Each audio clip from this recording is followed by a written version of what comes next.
All right, welcome back, Aspired Leaders. I am so excited to have a fantastic guest, educator, leader, author, someone who I've had an opportunity to read his fantastic book. And for those who are watching on YouTube, I'm going to show you the cover, which is gorgeous. But Emerge, the 5 most common challenges faced by middle leaders and how to overcome them.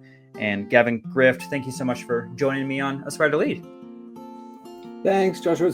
I'm just so happy to be here, and that you've allowed me to come on and have a chat with you. Well, of course, I've had your book. I've had a chance to go through it, and it is very impactful. I know, we were talking beforehand, and a lot of folks have felt like this is a powerful resource that can help them. And I'm super excited about the conversation we're going to have today, not only about this book, but about all the wonderful things that you're doing. But before we do that, Gavin, will you just share a little bit about yourself, about your educational leadership journey? Yeah, it's a hard one, isn't it? Because I could take half an hour, but I'll try and take half a minute. I'm sort of in 30 plus years. I've been serving education. I started teaching when I was 20. I was very young, back in the days when you did 3 years at university and then went into my 4th later, and really started my journey in the first 15 years as a primary school teacher or elementary school teacher, or maybe it was more middle school for America, but year 5 and 6, and then moved into the high school for 3 years. And then, long story short, wrote a book called Assessing the Whole Child with a colleague, which captured the ideas around student-led conferences and portfolios that we were doing. And I got introduced to a publisher here in Australia by the name of Elaine Brownlow, who owned Hawker Brownlow Education, and she thought it'd be a good idea to publish it, and my career took a completely different turn. So since then, I've been working in schools, with schools and systems in the development of their work. The agency piece still is central, but it moved to people, to teams, to schools, in a sense. Probably a good way to summarize it. And yeah, that's led me to where I am today, which is the founder of my own company over the last 5 years, which is a publishing house, a professional learning company, and an events company. We do a whole lot of work in Australia, New Zealand, and worldwide, actually, to bring not just my ideas, but other people's great ideas around that concept of empowerment to educators. I'm not getting less passionate about education. If anything, I'm getting more passionate about it as the world evolves. So I said I'd take half a minute. That was probably a minute, so I'll stop. That gives you a little bit of a background. Well, I've seen your bio. I've been on your website. I mean, you have a ton of experience. So, I mean, it's going to take more than half a minute, and you have made such an impact globally. And you're going to be in my backyard not too far from now, in Denver. So I'm super excited to have you in the States. And what are you doing here close to where I'm at? So I've worked closely for nearly 15 years with the organization Thinking Collaborative, that are based out of the United States, but do all of their work internationally. I'm one of their, I guess, longest standing associates internationally. And so do a lot of the cognitive coaching seminar work, and have been doing that for quite some time. And yeah, they asked me to come in and keynote for their symposium around some of the ideas that sit at the heart of 3 of my publications, but lend themselves beautifully to the work we do in that place, in that space. Well, I'm excited to have you here close to the mountains, and unfortunately with a lot of cold weather. Right. We've got the extra suitcase and stocking up on the fluids. So all good. Looking forward to it. All right. Well, let's dive into your book, Emerge. So this is a beautiful resource, like I said earlier, and you really outlined some challenges, some common challenges associated with middle leadership, and I would love for you to kind of set the stage with some of the common challenges that we've seen really across the globe. It's not just one country. It's certainly not one country, and probably not even one domain in terms of just middle leadership. That's sure. Just more been where I guess a lot of my work situated, or at least my support work. Just to backtrack a little bit, a lot of the work that I did, particularly in cognitive coaching and middle leadership and coaching, I run my own private coaching practice for educators, and it seemed to me time and time again the same challenges would start to surface. And so I was just very curious about, how does this align with the research? And there's an emerging body of research in the middle leadership space, which we're privy to now that we probably weren't as much earlier days. And that kind of fueled the curiosity. And there were things like, how do you overcome the need to be liked? How does that become a stumbling block in your capacity to lead an organization? How do you overcome overwhelm? How do I lead when I'm feeling overwhelmed myself, or I'm leading something I don't want to be leading, for example? the classic question, which is probably on everybody's lips, around the place, is how do you work with difficult people, and particularly as you have to build your influence as a leader, which I always say the first thing is to maybe not call them difficult. That will help, and then we get into what that means. So there are three of them. The imposter syndrome, which I call the pleaser, self-limiting beliefs really, and I've been kind of paralyzed by that over the years at different times in my journey. So it was both personal, but it's also prevalent in the research, and overcoming a lack of time. I think if you ask any educator anywhere in the world, finish this STEM, we don't have enough. They'll all say time. And I'm really fascinated in my own life and in how I professionally and personally, how I relate to time. And I thought this is a really important thing we need to look at. Not so much how do we manage our time, but what's our relationship with time and how do we view time, and is that helping or hindering? So there's obviously many challenges. It's very nuanced. It's contextually dependent and so forth. But for me, they were some fairly universal truths that spoke to me personally and also spoke to me from the field of research. Yeah. I mean, you have a whole chapter on the pleaser, and I would love to kind of dive into that specifically because as a new leader, I mean, I definitely fell into this category of wanting to make sure that everyone liked me, that I didn't rock the boat in any way. And eventually I felt caught in between a hard place and a rock because at some point I had to make a decision, and it wasn't going to always make somebody happy. And right. I think as a new leader, how do we navigate that? And how do we kind of overcome the idea that we want to please every single person that we serve? Right. And I think again, it's very much a personality thing, and there's so many components to that are complex. But if we just look at it through the lens of education, most educators I've ever met and know are just good people who want to make the biggest difference in the lives of people. Yeah. And so I think it's also a very, well, not unique, but a very distinctive aspect of leadership in education, because we come from that place. We're compassionate people who want to make a difference for all, not just some that agree with me. So yeah, I think you're right. I think it's a really important piece more broadly in general. For sure. Okay, so I want to dive into another piece. The clarity precedes competence. What does that mean to you, and how does that impact our leaders that are listening?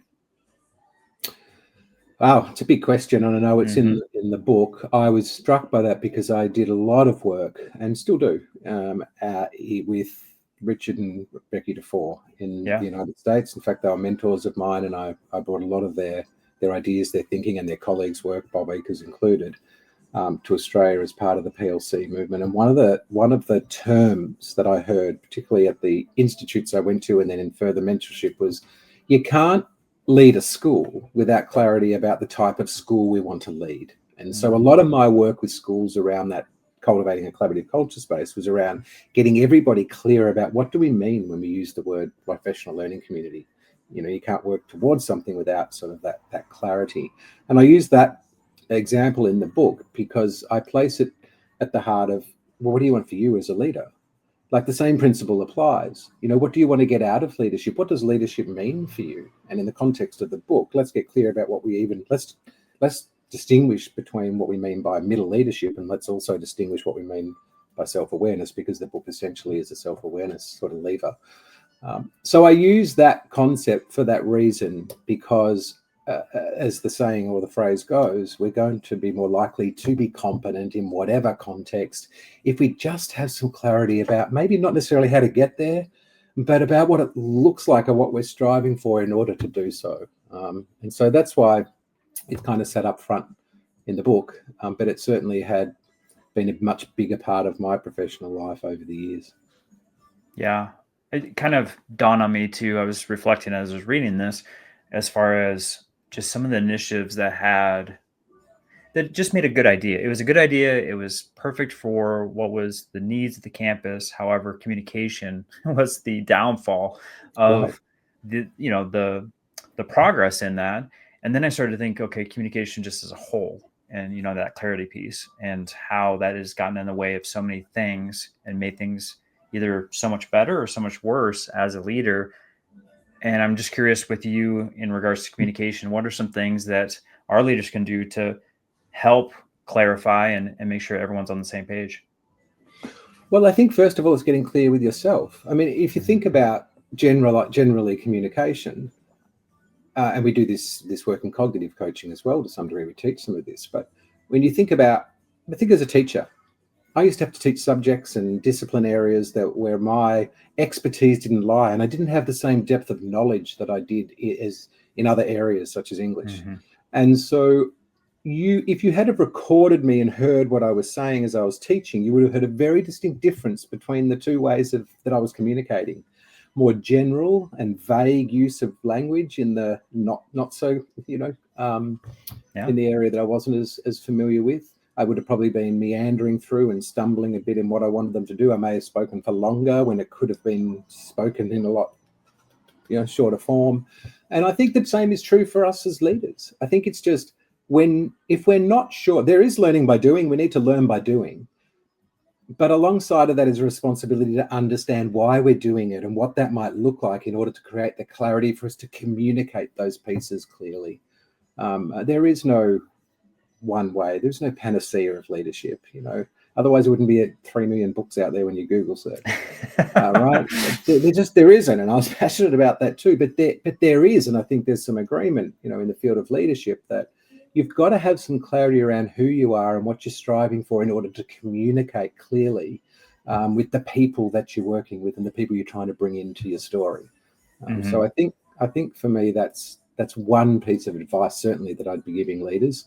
And that I continue to try and do myself in my own leadership, in my own organization. Even just yesterday, I had a big team meeting and reminded myself of what I had to say, why I had to say it, why it was important, spend half an hour beforehand being clear so that, my employees walked away with some, at least clarity on what we're needing to do and focus on, even if we're not necessarily clear of the way.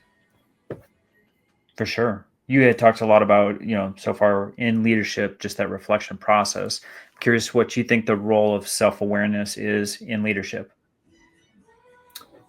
I think self-awareness is integral to human growth more generally. And so the more we can cultivate self-awareness in our own lives, the more that's going to benefit us and benefit those around us. When you think about, and not all the time. I mean, I think what I talk about in my programs, and which is self-awareness, same in this book, is you've got to know where to apply self-awareness, where to practice self-awareness, because most of the time we're on autopilot, and we're good to be on autopilot. But there are moments like, I've got a need to be liked and it's getting in the way of my leadership, where we probably need to stop, take stock and think of some ways and have some techniques and tools to elevate our awareness of self and check in. How is this serving me? How is this serving my organization? How is this serving others? What might I need to think differently? What am I feeling? And how might I kind of accept that, but try and work with it? And how is it showing up? And I think, for me, self-awareness is, really just wound up in human growth and development in so many different contexts. And for leaders who are seeking impact and influence and, I hope fulfillment for them and those they serve, then it's almost a prerequisite. But it's in my journey, it's something I haven't fully understood previously. It's been confused with words like consciousness and mindfulness and other terms, and clarity precedes competence. And sometimes the work to do on self is harder than the work to do with and on others. And so I think that's one of the very reasons why it's important, though, because if how we show up is an extension of what we value and what we believe, and how we show up is what people notice as we lead them, then self-awareness really is a pretty critical ingredient in that. Oh, said beautifully. All right. So, Gavin, you had talked about time and just this idea of kind of in your own life, trying to figure out, the different ways that you can maybe use time to best serve yourself. I know for myself as a leader, and I haven't even figured this out until lately, that I used to keep myself busy. So I didn't really have to do anything in regards to self-awareness as far as working on myself, is serve others, serve others, serve others. And for those who feel like they don't have enough time to do anything for themselves, maybe in their reflection process, maybe, like you said, taking time to be clear on why we're doing the things that we're doing. What do I want to do, or who do I want to be as a leader moving forward? In regards to time, what are some strategies that you have maybe done yourself, or maybe you teach others to do to help them maybe carve out a little bit of time for themselves to take care of all of these different practices that we've talked today? Well, there are strategies, and I'll share one in a moment, but I think it's important to preface this with it's not so much the strategy or approach I use, but the relationship I have to time and how I see it that has shifted how I work with it. Nice. I mean, I was very much influenced by a book called 4,000 Weeks by Oliver Burkeman, an amazing book, and we don't publish it, so no conflict of interest. Buy it to your heart's content. The 4,000 weeks is how long we've got on the planet if we live to our 80. And he really frames up some of the misnomers, I guess, of time and even time management, and had me really challenge my thinking around, am I valuing and respecting my time on this planet as much as I should? Am I actually really building boundaries around some of the things that I'm doing in order to be my best version of self? And so I think part of it is we've got to be willing to look at our relationship with time right now. When we say, I don't have any time, it's telling you that you're busy. Well, anyone you may say, oh, how are you going? Oh, I'm busy. It's almost become the new I'm good, thanks. Like, yep. I'm busy. It's not, it becomes like this self-fulfilling prophecy and a competition to, see how busy we all are. And that's what I've noticed, and myself included. I hear it in myself and go, I just said I'm busy. I just did that earlier today. Now that you're saying that, Gavin. Right? That's right. I mean, we're human, but what it does, but I said, oh my God, I just said I'm busy. See, that's that self-awareness bit going, that's not helpful. But I am busy. But it also sends a message that, maybe you're, not that we mean it this way, but maybe, I'm busier than you, or you're not as busy as I am. I mean, everybody's busy in their heads. We're chattering to ourselves all day. So I think that would be the first thing is, and we talk about this and we uncover a little bit about what's our current relationship to time and how do we view it. And then we look at strategies like I just shared with you before. We do have the opportunities during a busy day, because busy often means we're busy in the head, not busy doing things. Even in the workplace, even in a school setting, it's a relentless place, right? I mean, schools are relentless. Yep. I always say to people, if you don't like people, it's like life sentence with hard labor. It's one of the most interactive jobs you could possibly ever do, and it's energy sapping. So I'm not diminishing what it is. It really is, and it's complex, and I understand all of that. But we do have opportunities and moments in our day where we can make different decisions. No, time matters to me. If this parent's coming in and I've got to really work hard at this parent of being the best that I can be and representing the school, myself, and the situation and their child, or whatever the situation, I can give myself 5 minutes. I can say, I've got 5 minutes. I'm going to sit there and give that 5 minutes, unless, of course, they've just barged through and taken you hostage.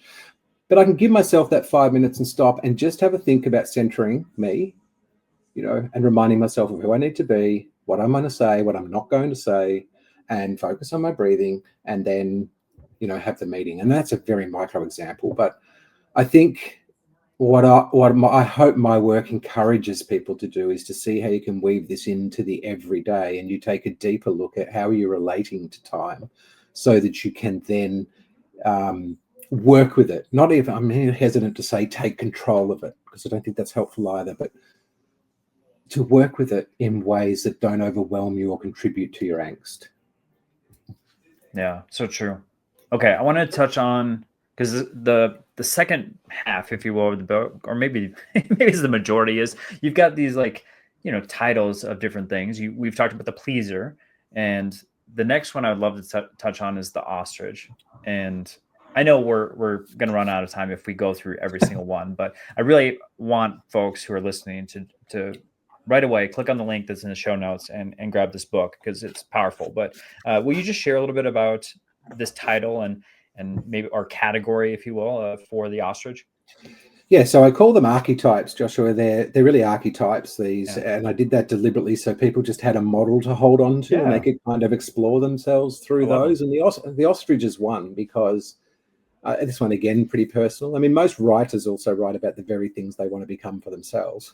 For sure. And so the ostrich really centers around that constant, even if it's not constant, it's a very unsettling feeling of overwhelm.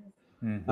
And that feeds into, you can feel it in the pit of your stomach. It grows through a physiological response to anxiety, I guess, and fear even, that we're not necessarily doing the right, doing the job we need to do, or doing as much of it as we should be doing, or whatever. The list kind of goes on. And I just frame up in the book, it's not that you are, what I'm trying to do is not label things. I don't like labels. In fact, I'm very anti-label, but it's saying the ostrich will appear.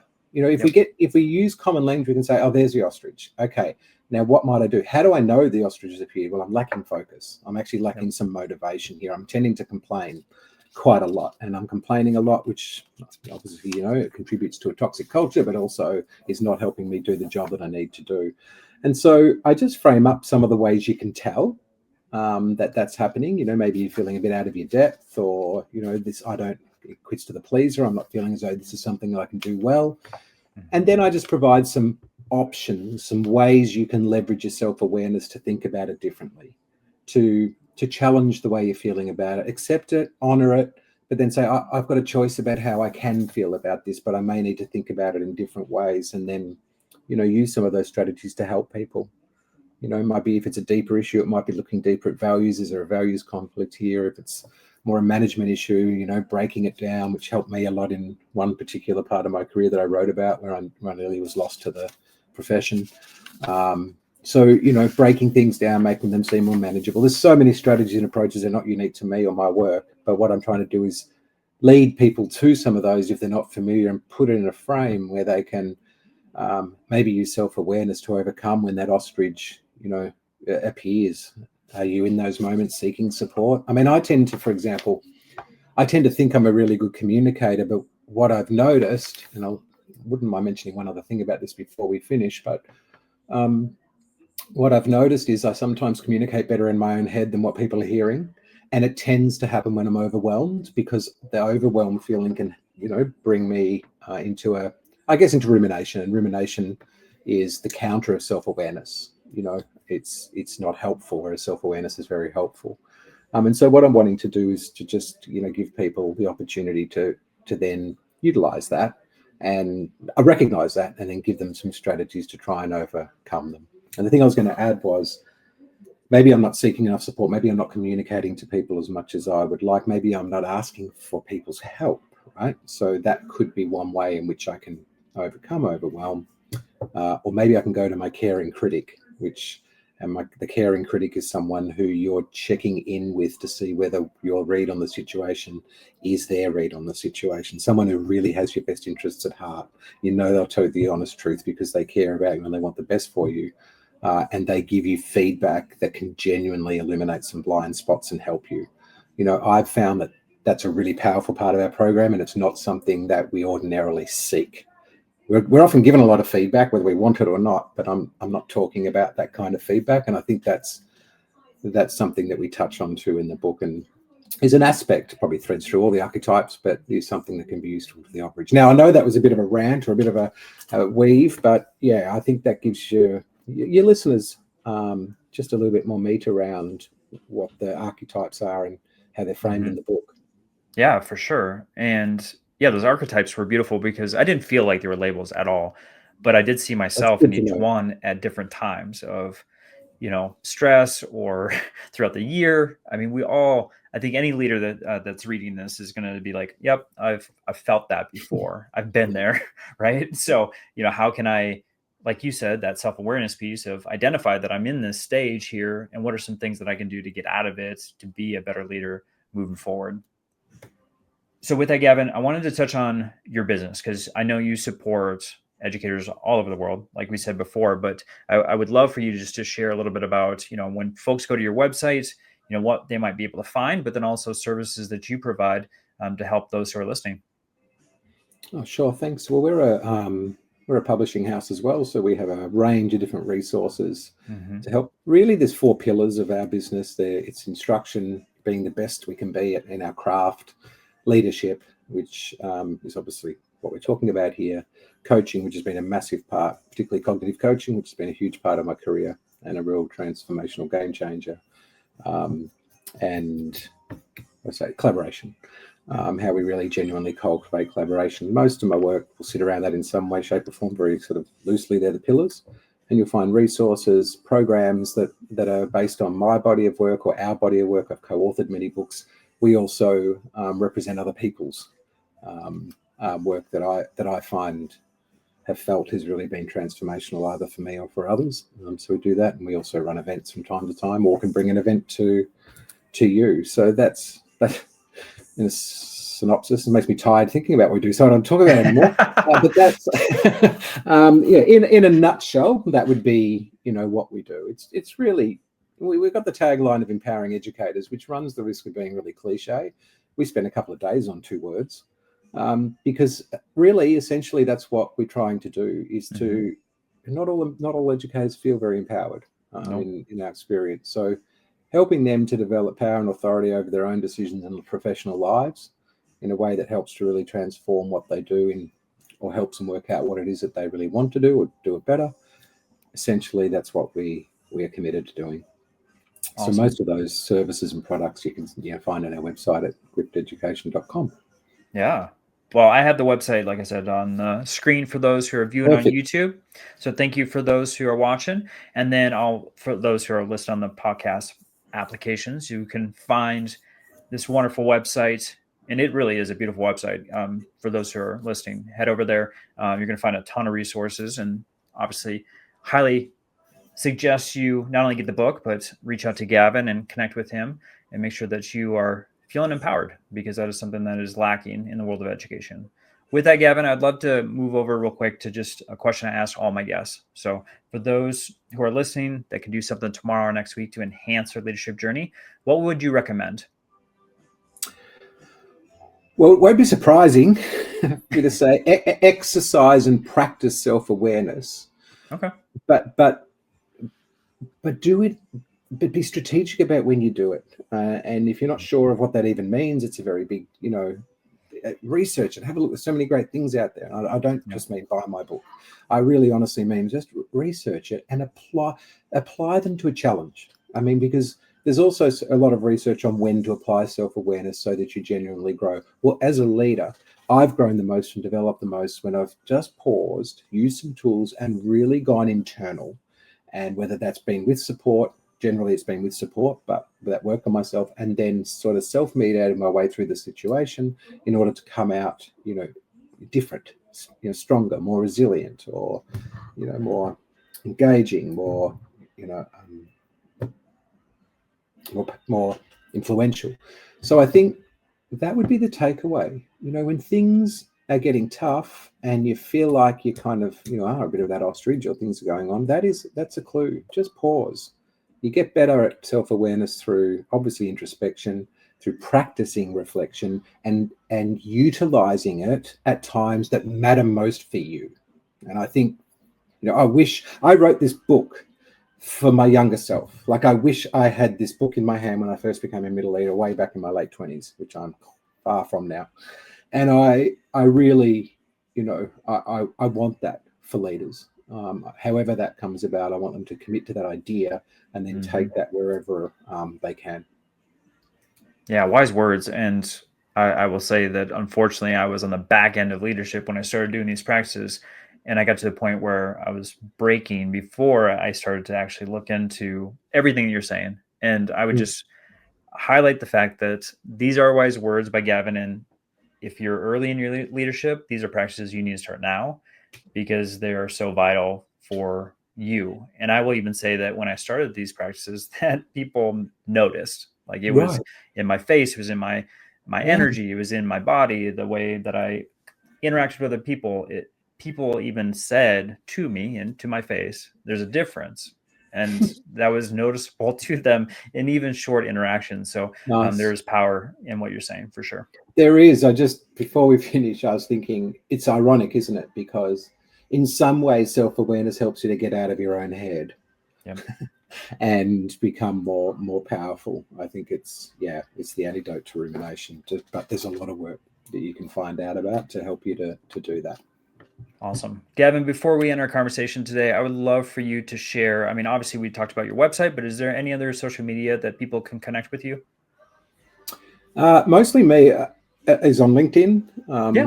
I'd say it's probably the thing I'm most active on. Our company has one. Obviously, they've got Grift Education as the handle for Instagram and Facebook.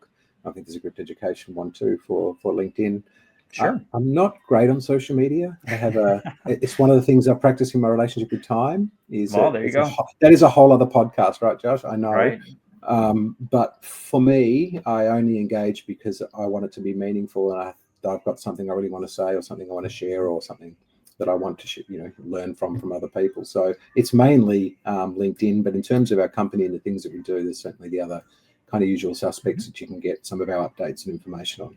And I really appreciate you, by the way, asking for those the opportunity to speak about some of my work and what we do. It's really, oh my gosh, Gavin, it's been a pure honor and pleasure. And I always think of this podcast as exercise of the mind. After every conversation, and especially tonight, I just feel energized and feel like there's a lot of words and insights and wisdom that people are going to gather from just what's been spoken. So everyone that's listening, head over to Gavin's wonderful website, and then I'll make sure I have the other social media links in there for you all to connect with him, and make sure that you're using him in any way or any role that you have to enhance not only yourself but your campus, your district. And with that, Gavin, thank you so much for your time. Thank you so much for pouring into these books, pouring into educators, and all the fantastic work that you're doing all over the world. Oh, thank you so much. I just hope you're not too energized that you can't go to sleep, because I think it's probably bedtime for you, even though it's the middle of the day for me. So I thought, oh, God, I hope you're not up for half the night. But anyway, all good. No, I really appreciate it again. Thanks for the opportunity, and I look forward to getting to your part of the world next week.